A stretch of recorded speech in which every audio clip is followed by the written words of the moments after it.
We think it's best you step away for now." My aunt reacted with a thumbs up. I stared at the screen. 14 words. A digital exile. I typed back, "Understood. I'll respect that and step away from the family fund too." Hit send. That night I logged into the joint account. My contributions made up almost half. Automatic transfers every month. Quiet, dependable, never acknowledged. In 3 clicks, I shut them off. Then I moved my portion into an account only I controlled. No announcements, no explanations, just silence. It wasn't always like this. When my father first proposed the family fund, he painted it as unity. "Pooling resources makes us stronger," he'd said. "We help each other, no questions asked." I bought in. Everyone did. It paid for emergencies, repairs, even my sister's down payment. I covered my share without fail, even in lean months. But slowly, it stopped feeling like family insurance and started feeling like tribute. No thank yous, no transparency, just expectations. The message wasn't a shock, it was the confirmation. I'd been noticing the shift for months, my calls going unanswered, family dinners where my seat stayed empty even though I was invited, my ideas dismissed in group chats. But the real sign? Decisions made without me, then billed to me anyway. The message just made it official. They wanted distance. I was going to give them exactly that. By 3:11 a.m., the first call came. By sunrise, there were 89 missed calls. A voicemail from my father. "What happened? The bank flagged everything." I didn't rush to respond.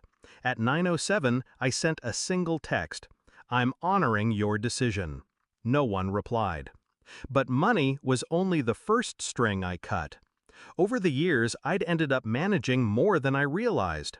Not because they asked, but because I knew how to keep things running. I was the one who'd set up the auto pay for my parents' utilities, the one who filed the property tax paperwork every year for my aunt, the one with the logins for the cloud drive where everyone's scanned documents lived. Quiet, invisible labor. They thought it happened by magic. I started pulling those threads one by one. I canceled the utility auto pays, removed my access to their shared cloud, moved every file I'd uploaded, insurance records, warranties, even the scanned copy of the deed, into my own archive. When the property tax renewal email came in, I forwarded it to my aunt with a short note. "Per your decision, I'm stepping back from all responsibilities. You'll need to handle this." She sent back one word: "Wow." By the end of the week, the calls changed tone. The first wave was frantic, demanding explanations. The second wave was pleading. "This is bigger than you," my mother said in one voicemail. By the third wave, there was anger. "You're making things difficult for everyone," my father growled.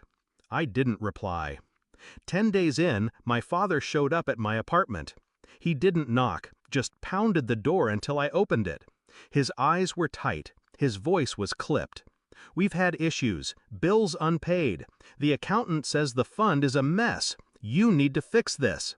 I leaned against the doorframe. "I thought you wanted me to step away." "That was about family drama," he snapped. "Not this." "But this is part of it," I said. "You can't cut someone out and keep their support." He stared at me like I'd spoken a foreign language. He tried bargaining. "We can work something out. Put the transfers back. Help us get caught up." I let the silence stretch. Then, "No. You made it clear where I stand.